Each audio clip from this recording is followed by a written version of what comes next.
Hello, we are Memphis Communiversity. Today we are practicing AP Calculus free response questions. The topic is particle motion. The difficulty, is number 7. So what are we doing in this video, and what are we doing in this entire video series? Well, basically what we're doing is we are practicing AP Calculus free response questions, where each of them are going to be particle motion questions. And what we did is we started with difficulty 1 and slowly made our way up to now difficulty 7. After this, of course, is difficulty 8, 9, and 10. And so hopefully you've been following this video series and you sort of are comfortable with particle motion rules like speeding up, slowing down, total distance, things like that. And now you're ready for a little bit more difficult level of free response question. So as I've said before, when particle motion is calculator, then it often becomes the easiest free response question on the AB exam. When particle motion is non-calculator, that is an entirely different story. Why is this one harder than difficulty number 6, which was our first non-calculator particle motion free response question? Well, in this question, it's trigonometry. It rears its ugly head, but even if we might not like trigonometry, we still have to deal with it sometimes. So in this case, this question is a trig question. So let's get going. So basically, the only hard part is not the rules themselves. The rules are the same in every particle motion free response question. What's hard is that we're not going to be able to plug things into our calculator. We're not going to be able to take derivatives with our calculator, integrals, and even the graphs of velocity. So let's get going. This first question is, when is the particle moving right? Let's add justify your answer to this, because that's not a very difficult part of this question. So remember, just as a quick review, particle is moving right when velocity is positive because you're moving forward. Particle is moving backwards when velocity is negative because you're going this way. Particle changes direction when velocity goes from positive, negative, or negative, positive. Another way to say that is when velocity changes signs. And the easiest question is when a particle is at rest. That's when velocity is 0 because your car is not moving, basically. So here, let's write velocity so we have some space to do it. So again, what I want to do is I want to graph velocity in this time interval and to see when it's moving right. But unfortunately, I do not have the use of a calculator. I think there's a 2 in front, but I do not have a use of a calculator, so I can't graph this. So what I need to do is rely on my trig skills, which are very minimal, but I'm going to try my best and try to graph this function by myself. So let's do this. So if you remember some trig knowledge, sine starts at the origin. So I'm trying to draw the sine chart of velocity or the graph of velocity to tell where I can visibly see where it's positive. Remember that sine looks like this, basically. It starts at the origin, goes through something, goes through here. We don't really need to know the y values because, again, we're only trying to determine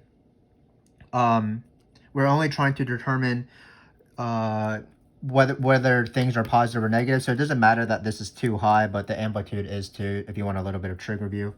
But what we need to do is we need to find the period of this function, because that will allow us to find the x values, and those values actually matter. So let's do that. Remember that when you have a trig thing or a trig formula like this, there's a formula to that enables us to find the period.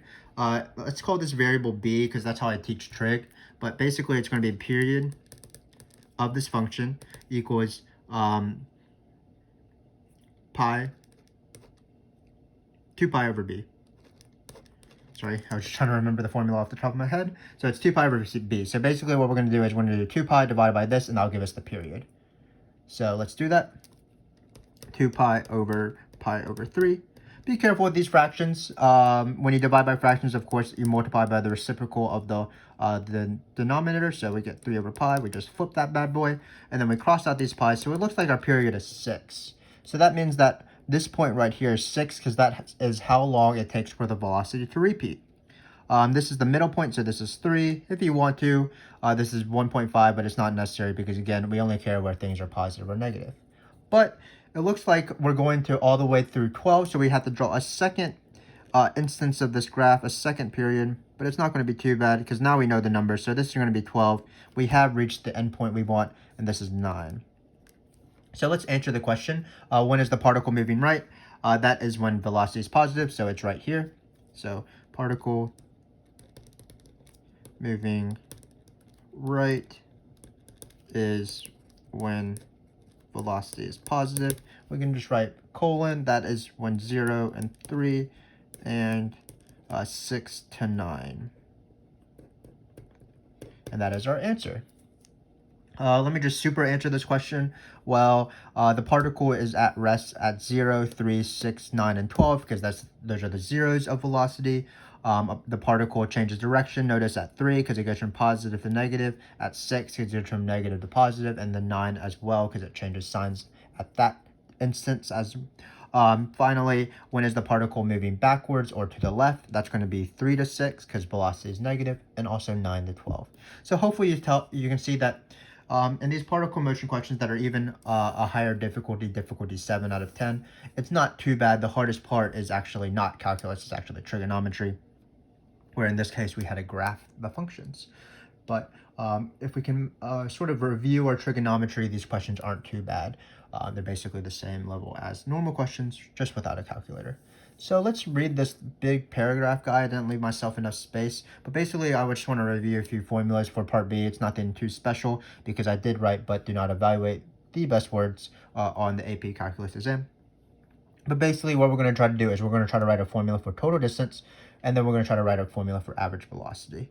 So just as a reminder, there is a big difference between the velocity of a function and the speed of the function. So this is the speed right here, and this is the velocity. Basically, velocity can be negative, speed cannot be negative, so it's the absolute value of velocity. Furthermore, you can integrate both of these things.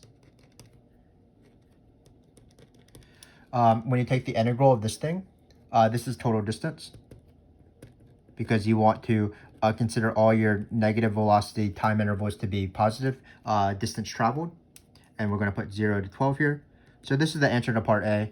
The total distance is this formula. When you have a calculator, you just type this in, but here we don't even need to do anything because it says write but do not evaluate. Remember that this integral is total displacement, meaning that negative velocities can cancel out with positive velocities. So we're going to write total displacement. Hopefully you can tell that. And then finally, we want to know average velocity. So average velocity is going to be 1 over the b minus a. It's that formula, 12 minus 0. It's the average value formula on velocity. There is a second formula for average velocity, which is s of b minus s of a over b minus a. That's the average rate of position, which is the same thing as average velocity. But because we're given velocity, we're going to write it like this. If you wanted to, you could divide this one by 1 over 12 minus 0 as well, and that would be average speed, because speed is in the integram. But for now, this is the answer. Total distance is this guy. Average velocity is this guy. This entire thing. So this is average velocity. And you would put velocity as being this. But let me just, quick reminder. Velocity is just v. Speed is the absolute value of velocity. When you integrate velocity, you get total displacement. When you integrate speed, you get total distance. That's a pretty common question. When you put 1 over b minus a, or divide this integral by the length of this, when you divide the integral by the length of the interval, that becomes average velocity. And if you wanted to, for this one as well, that'd be average speed. Again, nothing too difficult. These are just knowing rules and formulas for particle motion. If you're having trouble or struggling a little bit, just watch our series, and I feel like you'll be fine because we practice these questions a multitude of times. Sorry about that. So this question is another common question, speed increasing or speed decreasing. That's the same thing as speeding up or slowing down. Remember that this rule is particle is speed increasing when or speeding up when velocity and acceleration have the same signs, and it's speed decreasing or speed slowing down when velocity and acceleration have different signs. So for this formula right here, you do need to know both velocity and acceleration at this point. It's what students mess up is that they only think it's based off velocity, but that is incorrect. Because, for example, if you're going negative 50 miles per hour, that's your velocity, and then you quote unquote, lower your acceleration by going like negative 60, negative 70, negative 80, your velocity is decreasing, but your speed is actually increasing because you're going negative 60, negative 70, negative 80. So the numbers are getting smaller, but in magnitude, they're getting bigger. But if you don't want to think about any of that, the rule is speed increasing, VA have same signs, and then speed decreasing, DEC standing for decreasing and not like December, for example.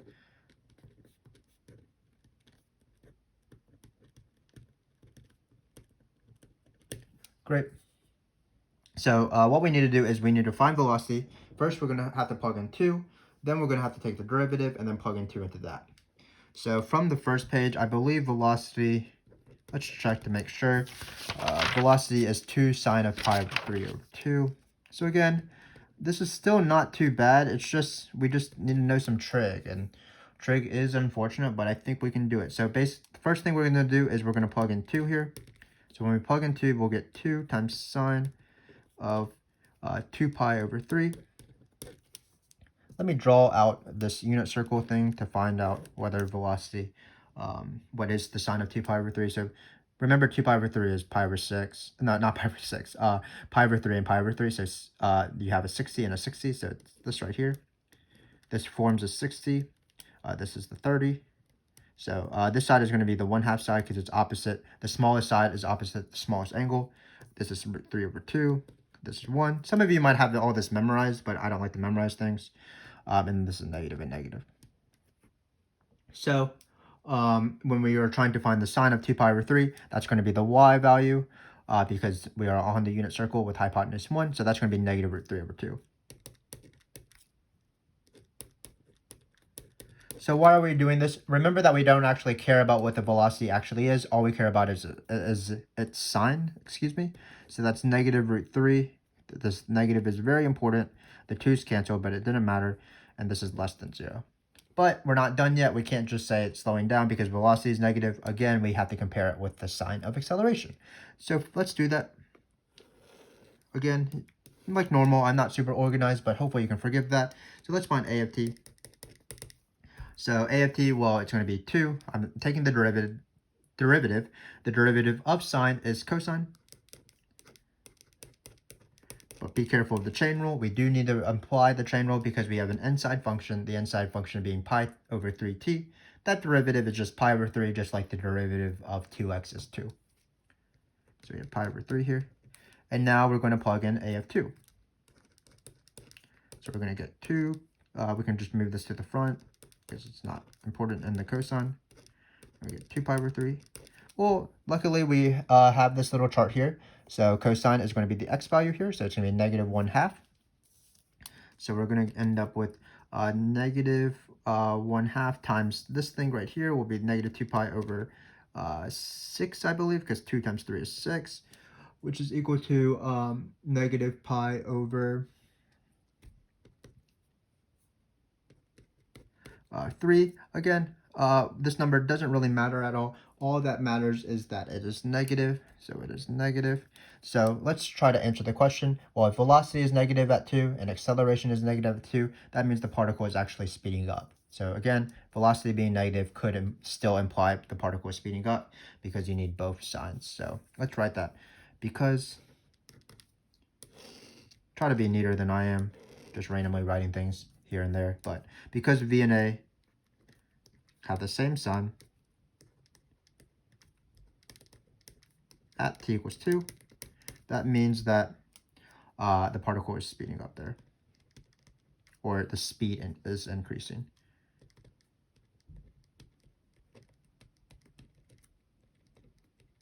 Let's see if we can squeeze t equals 2 in there. So that's it. Again, these questions have been appearing for this entire video series, all the way since difficulty number 1. But why is this so much more difficult than as we are in difficulty number 7? It's just because in this case, when we needed to see whether V and A have same signs or different signs, we actually had to do that ourselves without a calculator, and it was trigonometry, so we had to do unit circle stuff, so it's quite annoying. But the actual rule and the process was not any different than, say, those difficulty 1 videos and difficulty 2s. So let's do this last question, my favorite question, of course. Hopefully you know that by now, the givens of these free response questions are always velocity and a point or an initial position. And why are they giving you an initial position? Sometimes it's at 0, sometimes it's not. But the reason why they're giving you this initial position is that you're going to eventually do Fundamental Theorem of Calculus. And that's to find either the position formula of the particle or the position at another time, like S of 4, for example. This also occurs when you have to do farthest right or left, because farthest right or left is the maximum of position, so you do need to find some position values. But hopefully the key is if you can read the sentence before you even read the questions, you know that, oh, I need to do fundamental theorem of calculus somewhere because of this given point. This is how fundamental theorem of calculus is presented. They always give you something about the derivative, and velocity is the derivative of position, and then they tell you something about they give you an initial position. So again, on another fric, the givens could be rate in, rate out, and then initial amount. That's fundamental theorem of calculus. Same thing with a graph fric, where they give you a graph of f prime, and they present you with an initial point like f of 2 equals 3. Then you form fundamental theorem of calculus, and you do areas for those integrals. We have several videos on everything that I just described. We have rate in, rate out frics, graph frics, so you can check them out if you would like. But for now, we have to do this position formula. Shouldn't be too bad. So this video has been pretty short because we haven't had to type things in a calculator, and I'm very slow with the calculator. But let's do this question. So let's rewrite what velocity was. Obviously, you don't need to do this if you can just visibly see it on the page, but for our benefits, it might be good to rewrite it. And then remember to write the initial condition pretty carefully. This point is not, for example, -5, 0. This is actually 0, -5, because the independent variable, the thing we are plugging in into these functions, is time and not x's. X is actually, quote unquote, the y variable, the y coordinate, or the second coordinate, because we plug in times to get x's, to get positions. So if you want, you can write it as s of 0 equals -5. Just for your benefit, I'm going to write the general formula for the fundamental theorem of calculus in this case. So say you're given a velocity, say you're given s of a is equal to a number. Again, a could be not 0. It's about 0, maybe like 70% of the time, but it's not 0 every single instance, but it doesn't matter. What you want to do is define s of b, meaning s of another point. You form this formula. So what you have is the number in the front because you're adding the initial position.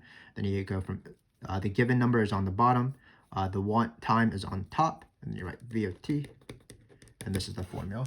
This is the fundamental theorem of calculus. I believe, or that out of these 10 videos that are going to be in this playlist for particle motion, probably 9, if not all 10, have this formula inside at some point throughout that for your response question.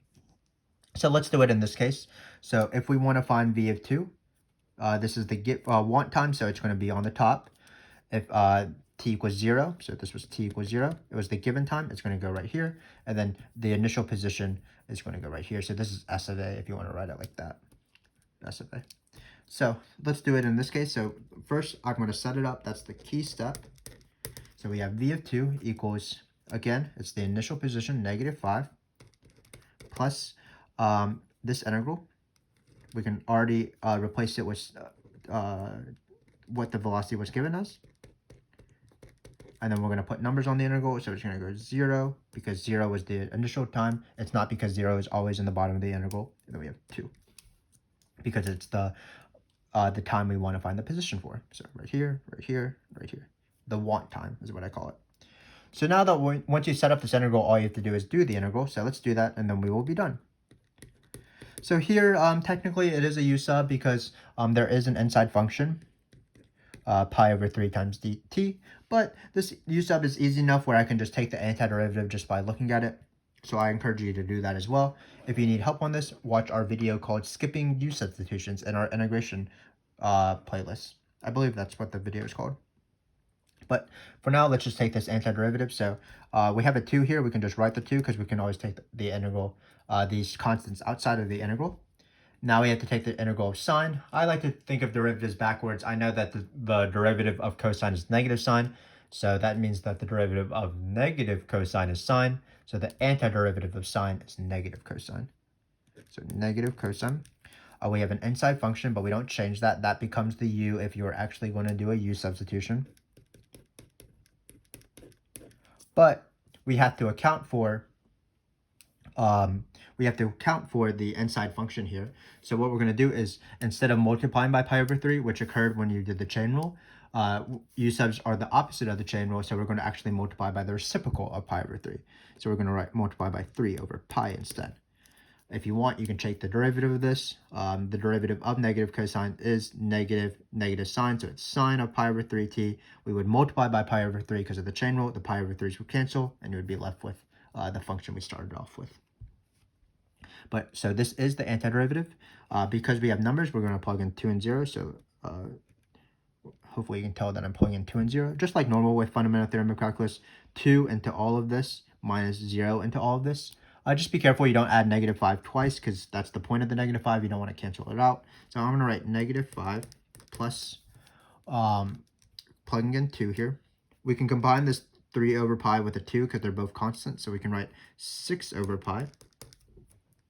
And then we're going to write minus cosine of 2 pi over 3. And then it'll be minus, be careful because it's top, plug in the top number minus plug in the bottom number.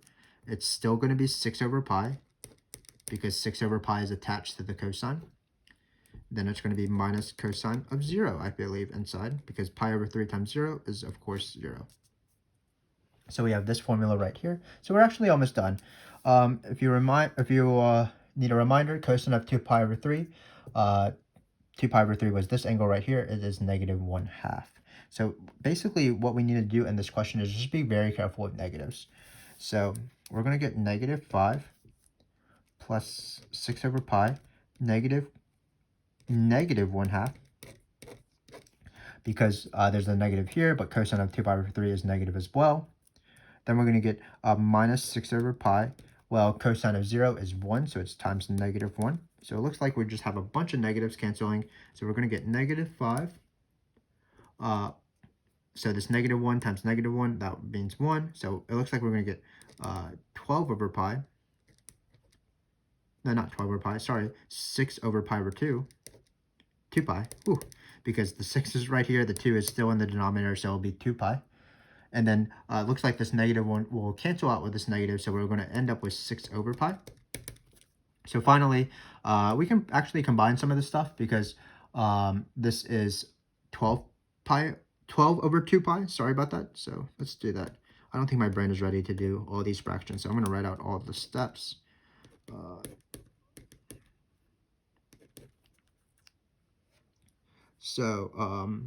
We have this, and then our final answer is going to be -5 plus 18 over 2 pi, which is the same thing as 9 over pi. And we are done. Oh, I don't know why I did all this. 6 over 2 is 3 over pi, plus 6 over pi, that is 9 over pi. Sort of went in a roundabout way, but sometimes you have to make a journey in order to reach where you want. But again, we are done with this video, but hopefully you can see that these questions, again, are not too bad. Setting up the rules are still the same as these previous difficulties. I have written this Fundamental Theorem of Calculus before in a previous video or several videos. And once you've set it up in this case, you just have to know that it's trigonometry. So to do these integrals, you have to know how to plug in, like, for example, cosine of 2 pi over 3. And also be careful with negatives, because there's several negatives here. Negative from the antiderivative, negative when you do top minus bottom, and then negative when you actually find these cosine values. But if you're careful and you know the rules, you should be fine. This has been difficulty number 7, probably the most, the last video that is realistically on the AP exam. Sorry about that. I'm playing with some things in the background. But for difficulty 8 and 9 and 10, they are worth watching, but they are going to be a bit of a harder version of these sort of questions. We're not going to have a calculator and things like that. But I am glad that you are continuing to watch this series. I appreciate your support. Please like and subscribe to the channel if you found this useful. Check out our other particle motion videos and other videos on other FRQs as well, if you find them to be beneficial for your success on the AP exam. But for now, I am going to go eat lunch because I am quite hungry. Thanks for watching, and I will see you in difficulty number 8. We did survive trig. Congratulations.